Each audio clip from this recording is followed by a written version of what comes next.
Thank you for watching, liking, commenting, sharing, and subscribing right now. If you search for the word Chris, you're going to find me. Guarantee I'm out there. CHRIS. Go ahead. Try it in your favorite search engine. If your favorite search engine happens to be Google, I happen to be the first Chris on Google, at least right now. I've been there for the past 5 years or so. There's nowhere to go but down. I'm not going to get like rank 0 unless, of course, Google just wipes me out of their index, in which case I cease to exist. If you're not in Google, you're just not there.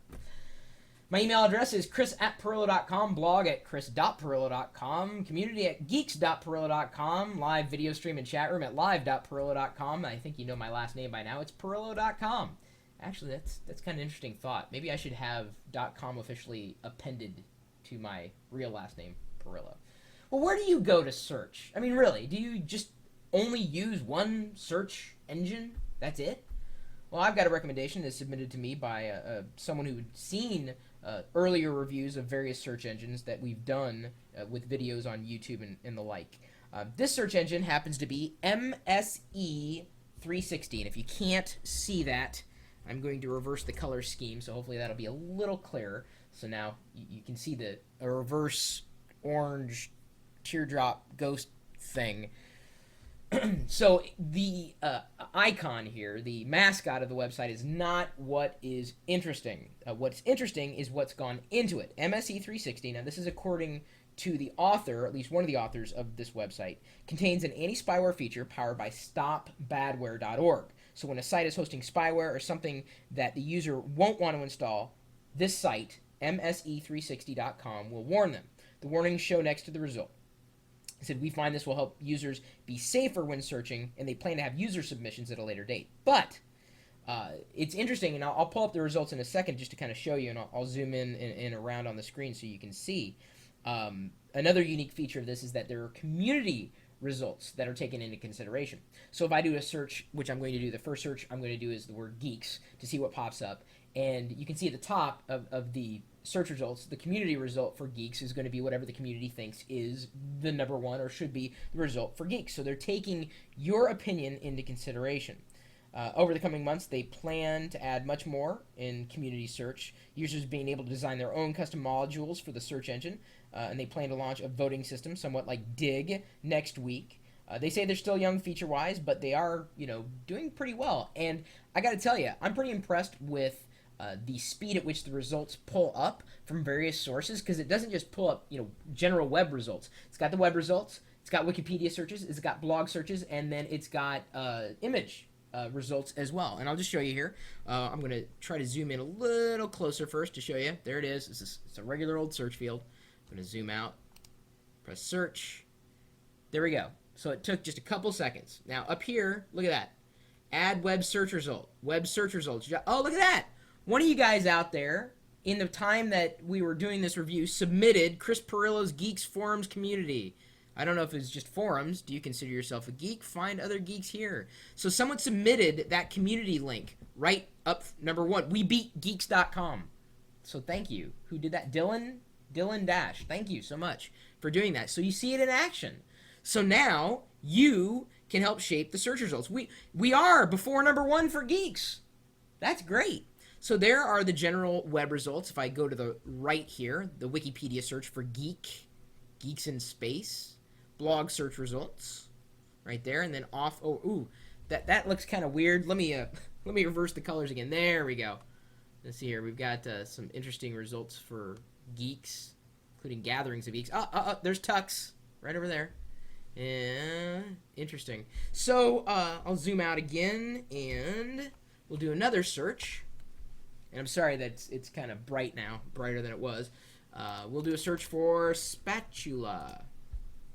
Spatula City. And there we go. Number one, spatula, definitions from dictionary.com. Do you not know what a spatula is? Come on. Now, this is where it also gets interesting and multifaceted here.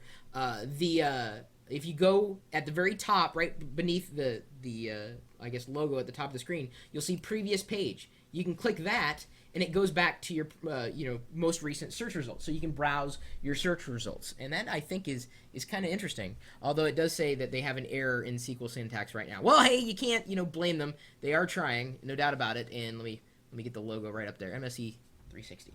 So thanks again for, number one, doing something like this. I mean, the web could always use more websites, especially if they're better than the resources that we're using right now. It is fast. It is full-featured or full-featured enough. I give it my support in the sense that they are supporting stopbadware.org, and I think even the idea, even if that wasn't a perfect approach, I think just stopping the general web community from downloading and installing junk on their computer is a good thing. It's one of the reasons why I want to promote Google Chrome as a web browser, because there aren't really a lot of plugins for it. And, for just a basic web browser, it's fast, it's full-featured enough, it's geeky cool, and it's only going to get better in time.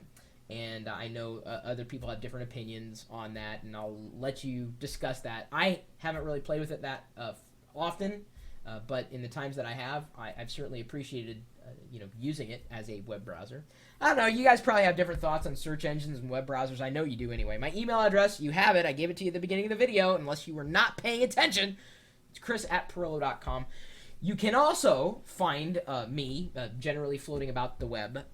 If you watch the live video stream in the chat room and everything. Then we also have this community that we just launched. How long ago was it? 2 days ago? I mean, I've been doing stuff on the web since 1996, so I've been at it for a while. But that's where this logo came from. I wear my logo on my face here, this little logo. Been doing it for so long, and continue to do it. We launched a community, fresh community. Well, it's not really fresh. I mean, everybody who's been hanging out for all this time now have a place to gather and share pictures, videos, profiles, links, blogs. Share anything that you're doing, really. It's kind of a neat way of discovering more about you. You can customize your own page. It's kind of like, actually, it is like a cross between Facebook and MySpace, but it's only for geeks. Is that a fair assessment? Is that a fair assessment? Oh, yeah. 2 days ago we started. We've got 2,000 members, and when we hit 2,000, we're giving away an AMD Phenom processor. At 5,000, we're giving away an iPhone, and at 10,000 members, we're going to give away at least $10,000 worth of software. Not to one person, but to just randomly to the general community. So, you definitely want to be a part of that, especially if you're a geek. No matter what kind of geek you are. Even if you're not into tech, like I am, you may be like a crocheting geek, or you may be a Pez geek, or you may be a staple geek. I don't know. Are there any staple geeks out there? Have you seen my red stapler? I had a red stapler here somewhere. I don't know where it is. I had it. It was my stapler was right here. It's no longer here. I can't find my red stapler. I do have a black sling line. Mm-hmm. Sling line. Mm-hmm. Mm-hmm. That's my favorite stapler. Mm-hmm. Sling line. Mm-hmm. How's that? 2 movie references in 1 video. And if you want to see me doing other wacky things in front of my computer, well, then you're free to stop by and join us in the chat room. We're typically talking tech 24 hours a day, 7 days a week at live.pirillo.com. We'll see you later.